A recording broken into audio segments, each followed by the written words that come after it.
So thank you for watching. Let's get into it. First thing we need to do is get it up on the lift. So I'll show you how I do that with my Harbor Freight motorcycle lift. Alrighty, so this is a motorcycle ATV lift. It's rated for 1,500 pounds. I can show you that there. This is from Harbor Freight Tools. They run $100 and something. I'll throw a link to that. But as much as I really like the big platform lifts that elevate the bike right up to waist height, I just don't have the space in my garage. So this one suffices for everything that I need to do with motorcycles. It's a very nice, powerful lift. So I'm going to show you how I use it to lift a motorcycle. And hopefully I'm not going to block the face. So most important thing is make sure the fluid is good in this. Practice going up and down with it. It's a simple ratchet with the arms, and when you want to let it go down, you twist this anti-clockwise or counterclockwise, and it will drop it down like that. So a right turn will lock it in the upright position, a left turn will decrease it and lower it. I also use a ratchet strap, so really good idea to have a good quality ratchet strap.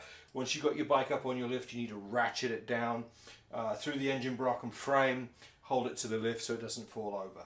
Then you're going to be able to move it around. So all I do simply is put this thing underneath, line it up as best you can, and then raise it. There we go. So once you've got it under there and you start to feel the bike on it, you don't want to start raising it. What you want to do is straighten the bike, straighten the lift, and then bring it upright, bring the bike upright so that the bike is vertical and the lift is horizontal underneath it. Then you can start gently. That click was the locking mechanism. On the main riser there's a locking mechanism which will prevent you from going down any further than that unless you raise this little handle.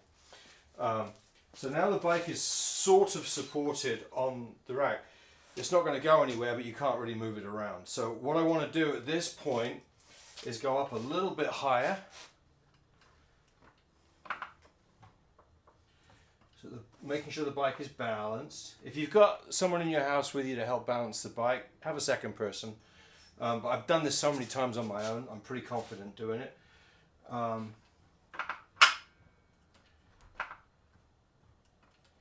Keep going. As you can see, it doesn't take very much effort. Just keep pushing, pushing, pushing. Now I've got the front wheel off the ground and I've got the back wheel off the ground. Okay, and although the bike is supported and it really isn't going to go anywhere, you still want to ratchet the bike to the lift. So what I'm going to do is go through the frame and engine block. Don't put your ratchet on anything that's going to bend. Okay, no exhaust pipes, manifold, headers, wiring, fuel lines. Just go through past the frame. Make sure you're on top of the block. Pull it through your strap. There we go.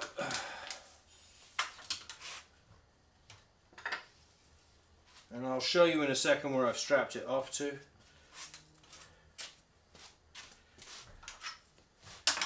Might as well do that right now.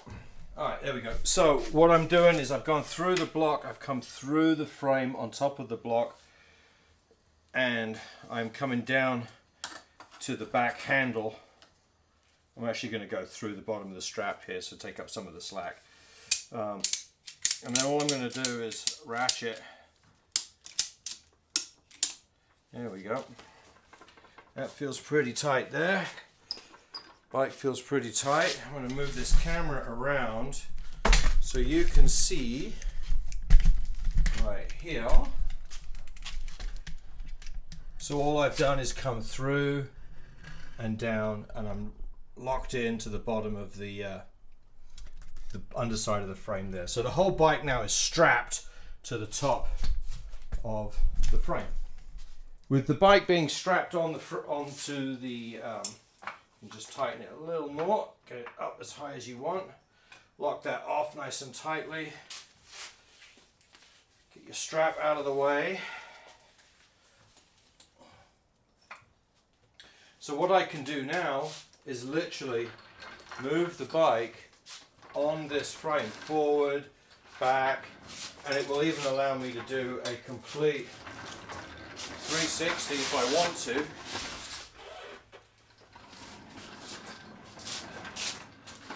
So it's a really nice, if you're on a smooth surface, you know, this is a 250, 260 pound dirt bike, but this will allow me to move it around my garage, move it around, getting up and down, and I can work on everything now knowing that it is secure. Knowing that I've got to adjust the brakes, I've got to adjust the clutch cables, I've got to do a fork seal, so the front, this has to be pulled apart. So yeah, I highly recommend these if you have a limited amount of space and you want to work on your motorcycles with this kind of lift setup. And this will stay in this position for as long as it's up there. It locks into position, it's good. The only reason it would fail is a hydraulic fail on the seals in here, and then all that's going to happen is it's going to lower down. So, yep, great racks. Awesome bike lift.